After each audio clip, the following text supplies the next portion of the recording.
بسم الله الرحمن الرحيم على كل اخواتي الحبايب.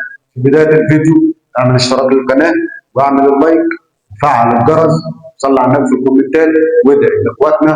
معانا اخبار كثيره جدا، اخبار تفرح النادي الاهلي واخبار مشكله او تحزن نادي الزمالك. في البدايه وقف قيد جديد 3 فترات على نادي الزمالك بسبب القضيه الخامسه، يعني الزمالك 5 قواضي عليه الفترة اللي فاتت، دي خامس قضية. طبعا اتوقف قبل كده بسبب 3 قواضي وزاد عليهم قضية فيريرا وزاد عليهم القضية الخامسة بتاعة بونص.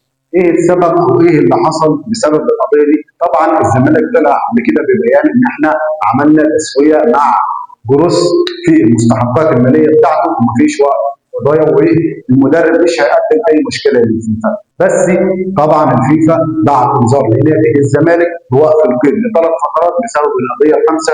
بسبب مين؟ بسبب بروس.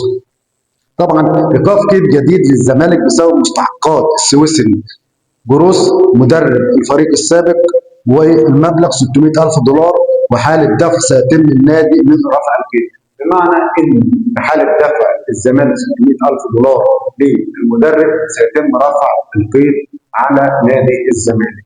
بس هل مش هيبقى في معاقبات لنادي الزمالك؟ لا، هيبقى في معاقبات. ممكن بعد الزمالك تدفع الفلوس دي، لان هيبقى في فتره معينه ان الزمالك يدفع فيها الفلوس. طب الفتره دي الزمالك ما دفعش الفلوس، للاسف الزمالك هيدفع الفلوس المبلغ الضعف، والقيد هيفضل زي ما هو ايقاف 3 فترات. ده بمعنى صح زي ما يقول قرصة ود للنادي بسبب المستحقات الكتيره اللي عليه. ودي مش اي اول قضيه لنادي الزمالك، لا دي القضيه الخامسه، وبنسبه كبيره في قضيه جايه كمان. اللي قدم برضه بلاغ ضد نادي الزمالك في المستشفى مين؟ البلجيكي يانك فيريرا يتقدم بشكوى رسميه ضد الزمالك امام الفيفا مطالبه بالمستحقات المتاخره بالاضافه الى باقي قيمه العقد المبالغ 440,000 دولار. يانك فيريرا مدرب نادي الزمالك عايز مستحقاته كامله او عقده كامل، وعايز كمان بقيه مستحقات اللي هي 440,000 دولار ده على نادي الزمالك. يبقى كده عندنا مين؟ في 5 قضايا وكمان قضيه يانك فيريرا. يبقى كده في القضيه السابقه، ده غير القواضي اللي ايه فرجاني ساسي وقضيه معرفش عبد الحميد. في قواضي كتيره جدا على نادي الزمالك من كتر اصلا بمعنى صح اكل عيش الفيفا على نادي الزمالك. يعني هو مش عارف يسد المستحقات، لا بيروح للفيفا على طول ما بيستناش. نيجي بقى للخبر اللي هو معانا كمان. مين بقى اللي فسخ عقده مع نادي الزمالك؟ اللي فسخ عقده مع نادي الزمالك بالتراضي او بمعنى اصح من طرف واحد، مين؟ صلاح مصدق. صلاح مصدق فسخ عقده مع نادي الزمالك لان بسبب دي مستحقات متاخره، وطلب مين من النادي ان هو يوفي له مستحقاته. النادي ما ردش على اللاعب، فمن حق اللاعب ان هو يروح يقدم بلاغ في الفيفا، ومن حقه ان هو يفسخ عقده مع نادي الزمالك. ففسخ عقده مع نادي الزمالك من طرف واحد، ودلوقتي اللاعب عنده حق ان هو يروح يلعب في نادي تاني، بس هياخد برضه فلوس مستحقاته من نادي الزمالك. يعني هتلاقيه بيلعب في نادي تاني وبياخد فلوسه من نادي الزمالك. عمل ايه بقى؟ ايه؟ مصدق. صلاح مصدق يفسخ التعاقد مع الزمالك من طرف واحد بسبب الحصول على عدم الحصول على مستحقات متاخره. يعني هو ليه مستحقات متاخره عند نادي الزمالك وفسخ العقد من طرف واحد، المفروض ان هو دلوقتي كده متاح للاعب ان هو يروح اي نادي تاني، بس المستحقات عند نادي الزمالك وفلوس هياخدها من نادي الزمالك. الاداره فين؟ هل فشل الاداره ده او مبلغ الاداره؟ انت لسه مستمر ليه في اداره نادي الزمالك؟ سيب نادي الزمالك وامشي طالما انت شايف ان انت مش عارف تعمل مستحقات. ده للاسف طلع مديونيه نادي الزمالك قد ايه؟ 2 مليار ونص. انت بتتكلم نادي الزمالك عليه مديونيه 2 مليار ونص.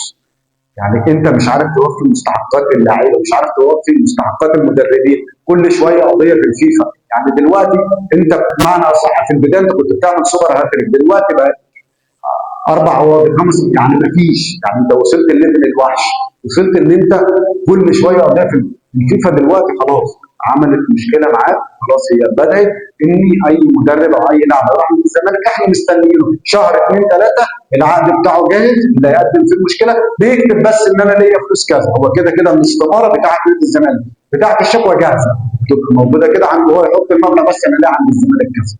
ده حال ما يرضيش حد في نادي الزمالك، وحاجه مؤسفه جدا في نادي الزمالك لما تلاقي كل مشكله او كل فتره مشكله شكل وحاجه شكل، يعني وقت قيد وحاجه غريبه جدا من نادي الزمالك. ده كمان حاجه اللي حصلت اللي لسه حصل النهارده، منصه اكس شالت العلامه الزرقاء بتاعت نادي الزمالك، علامه التوثيق اللي تثبت ان دي صفحه نادي الزمالك مش صفحه فيك، شالت العلامه الزرقاء. بمعنى صح، لا كده كده هو الزمالك ما بيدفعش فلوس، نصاب بدل ما ينصب علينا احنا نلحق نفسنا من البدايه.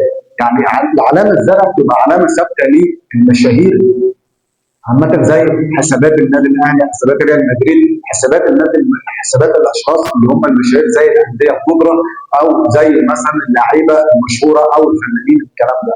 طبعا الحاجات الناس دي بتطلع يعني بتدفع فلوس على التوثيق ده عشان يبقى فيه مصداقيه للناس لما تشوف الصفحه الشخصيه بسبب الايه الصفحات اللي بتتعمل فيك الفتره اللي فاتت. فدي علامه موثقه تثبت ان دي الصفحه الشخصيه تخص الشخص. فعلا منصه اكس بسبب اللي بيحصل في نادي الزمالك وبسبب القواضي والمشاكل اللي بتحصل كتير الفتره اللي فاتت شالت العلامه دي، وكده حاجه مش كويسه لنادي الزمالك، لان دي يعني بتقلل من قيمه نادي الزمالك، وفعلا هي قللت من قيمه نادي الزمالك لما يكون منصه عالميه زي منصه اكس تشيل العلامه دي عشان خاطر نادي الزمالك مش موفي مستحقات اللعيبه وعنده مشاكل قضايا كثيره. فده حاجه مؤسفه جدا بالنسبه لنادي الزمالك. نيجي بقى الاخبار مين؟ طبعا كلنا عارفين ان رضا عبد العال توقف على الاعلام لمده شهرين بسبب الاخبار والهجس اللي بيطلع.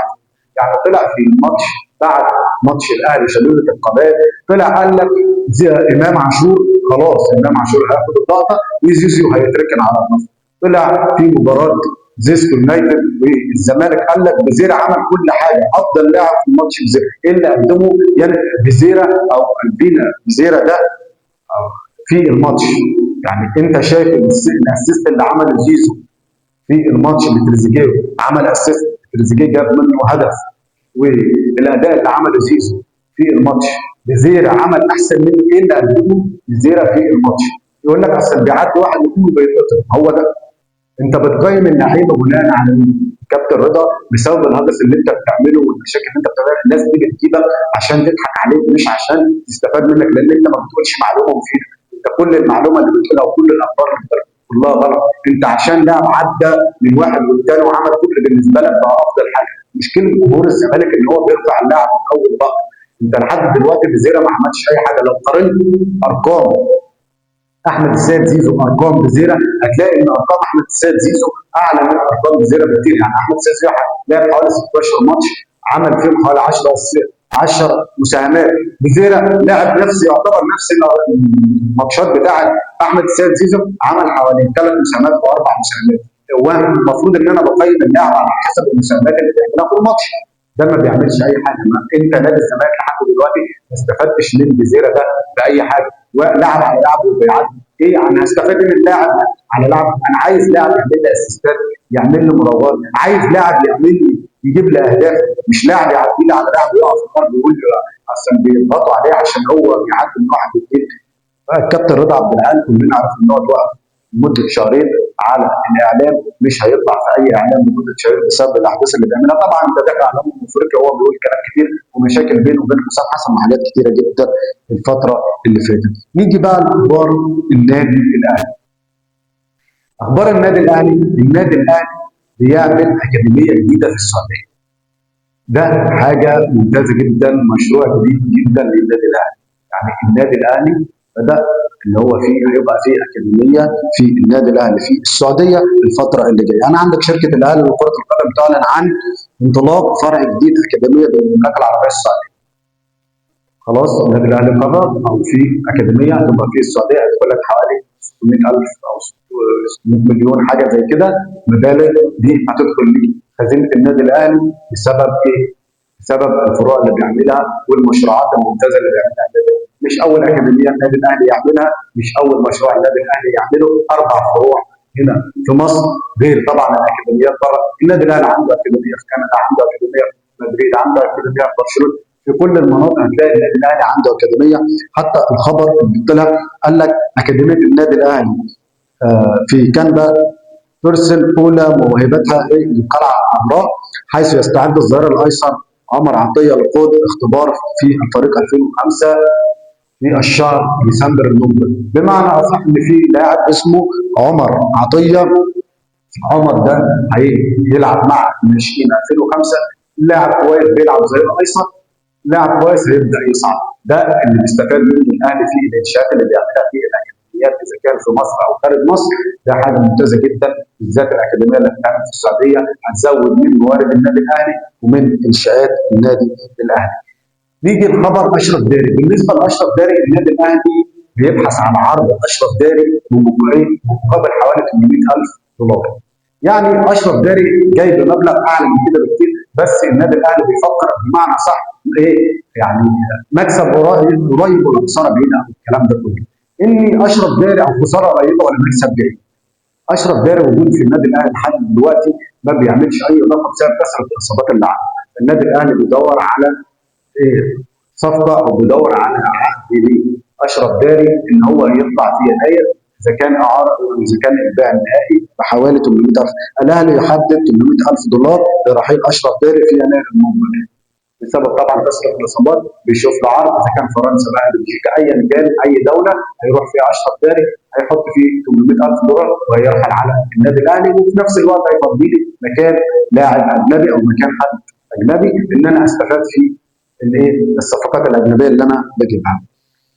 نيجي بالنسبه لاليو ديانج. اليو ديانج خلاص الكابتن سيد عبد الحفيظ خلص كل حاجه مع اليو ديانج، وباذن الله هتبقى الاعلان بعد رجوع الفريق من المغرب. طبعا الاهلي هيلعب مع في المغرب الماتش اللي جاي، فهتبقى بعد العوده هيرجع مين؟ اشرف او سيد عبد الحفيظ خلاص خلص عقد ديانج، ويبقى الاعلان رسمي على تجديد اليو ديانج، لاني يذكر متمسك جدا باليو ديانج، محتاجه، عايزه، شايف ان اللاعب كويس بيستفاد منه لما بيشارك في المباراه، بيستفاد منه بعد العوده من المغرب ان شاء الله يوم الجمعه. طبعا النادي الاهلي يلعب ماتش يوم الجمعه، بعد العوده هيعلن على تجديد اليو ديانج للنادي الاهلي. الخبر بقى اللي بقول لك خالد الغندور طلع بيقول لك انتظروا في صفقه جديده في هناك. انا بقول لك يا كابتن خالد حل بس مشكله الفيد الاول، وبعد كده دور على الصفقه اللي انت هتجيبها، لان انت مفيش اي صفقات.